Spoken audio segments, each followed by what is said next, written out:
നമസ്കാരം, IUV വ്ളോഗ്സിലേക്ക് സ്വാഗതം. ഞാൻ നേഖ. നമുക്ക് ഇന്ന് മത്തങ്ങയും പയറും എലിശ്ശേരി എങ്ങനെയാണ് തയ്യാറാക്കാമെന്ന് നോക്കാം. തലേ ദിവസം ഞാൻ ഒരു 1/4 കപ്പ് പയറ് വെള്ളത്തിലിട്ട് വെച്ചിട്ടുണ്ടായിരുന്നു കുതിർത്താനായിട്ട്. അത് കഴുകി വൃത്തിയാക്കി നമുക്ക് കുക്കറിലേക്ക് മാറ്റാം. അതിലേക്ക് 1/2 ടീസ്പൂൺ മഞ്ഞൾപ്പൊടി, ആവശ്യത്തിന് ഉപ്പ്, 2 ചെറിയ ഗ്ലാസ് വെള്ളം ചേർത്ത് വേവിക്കാനായിട്ട് വെക്കാം. ഹൈ ഫ്ലെയിമിൽ 1 വിസിലും ലോ ഫ്ലെയിമിൽ 2 വിസിലും ആണ്. വിസിൽ വന്നതിന് ശേഷം നമുക്ക് എയർ പോവാനായിട്ട് മാറ്റി വെക്കാം കേട്ടോ. വിസിൽ വന്നിട്ടുണ്ട്. ഇനി ഇതിലേക്ക് മത്തങ്ങ അരിഞ്ഞെടുക്കാം. നല്ല പഴുത്ത മത്തങ്ങ കേട്ടോ. എലിശ്ശേരിക്ക് എപ്പോഴും ടേസ്റ്റ്. എനിക്ക് അത് കിട്ടിയില്ല. ഒരു 250 ഗ്രാം ഉണ്ടാവും ഇത്. അത് ചെറുതായി അരിഞ്ഞെടുക്കുന്നുണ്ട് ഇതുപോലെ. കഴുകി വെച്ചിരിക്കുന്ന മത്തങ്ങ വേവിച്ച് വെച്ചിരിക്കുന്ന പയറിലേക്ക് ചേർത്ത് കൊടുക്കാം.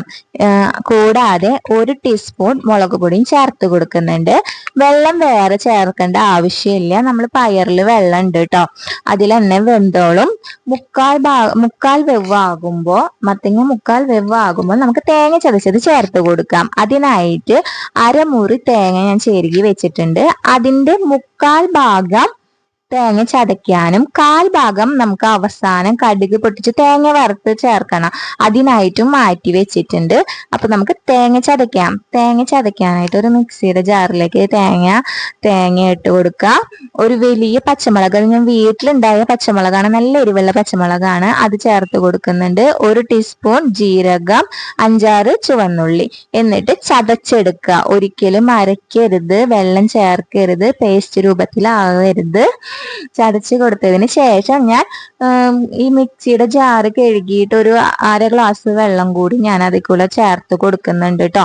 എന്നിട്ട് ഈ തേങ്ങ ഒക്കെ ഒന്ന് വെവാൻ വേണ്ടിയിട്ട് ഒരു 5 മിനിറ്റ് ഞാൻ ലോ ഫ്ലെയിമിലിട്ട് തിളപ്പിച്ചെടുക്കുന്നുണ്ട്. വെള്ളം മുഴുവനായിട്ട് വറ്റി ഒരു കട്ട രൂപത്തിലാവണം. ഭയങ്കര തിക്കായിട്ടായിരിക്കും എപ്പോഴും എലിശ്ശേരി ഉണ്ടായിരിക്കും. ആ പാകമാവുമ്പോൾ ഫ്ലെയിം ഓഫ് ചെയ്യാം. ഇനി നമുക്ക് കടുക് പൊട്ടിച്ച് തേങ്ങ വറക്കാം. അതിനായിട്ട് ഒരു ചീനച്ചട്ടി അടുപ്പത്ത് വെക്കുക. എന്നിട്ട് ചൂടാകുമ്പോൾ വെളിച്ചെണ്ണ ഒഴിച്ചു കൊടുക്കുക. വെളിച്ചെണ്ണ ചൂടായി കഴിഞ്ഞാൽ ഒരു 1/4 ടീസ്പൂൺ കടുകും കറിവേപ്പിലയും ചേർത്ത് കടുക് പൊട്ടുന്നത് വരെ വെയിറ്റ് ചെയ്യുക. കടുക് പൊട്ടിത്തീരുമ്പോൾ നമ്മൾ മാറ്റി വെച്ച തേങ്ങ ചേർത്ത് മൂപ്പിക്കുക, വറുത്തെടുക്കാം.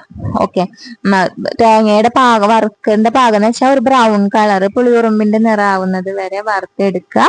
എന്നിട്ട് മത്തങ്ങയും പയറും വേവിച്ച് വെച്ചതിലേക്ക് ചേർത്ത് നന്നായി ഇളക്കി യോജിപ്പിക്കുക. അപ്പൊ നമ്മളുടെ മത്തങ്ങയും പയറും എലിശ്ശേരി തയ്യാറായി. അപ്പോൾ എല്ലാവരും ഒന്ന് ട്രൈ ചെയ്ത് നോക്കണം. ട്രൈ ചെയ്തതിന് ശേഷം കമന്റ് ബോക്സിൽ നിങ്ങളുടെ അഭിപ്രായം രേഖപ്പെടുത്തണം. എപ്പോഴും പറയുന്നത് പോലെ നിങ്ങളുടെ സപ്പോർട്ട് വേണം. അതിനായിട്ട് എൻ്റെ ചാനൽ ഒന്ന് സബ്സ്ക്രൈബ് ചെയ്യുക, ലൈക്ക് ചെയ്യുക, ഷെയർ ചെയ്യുക. തുടർന്നും എൻ്റെ വീഡിയോസ് കാണാം കേട്ടോ. അപ്പോൾ താങ്ക് യു.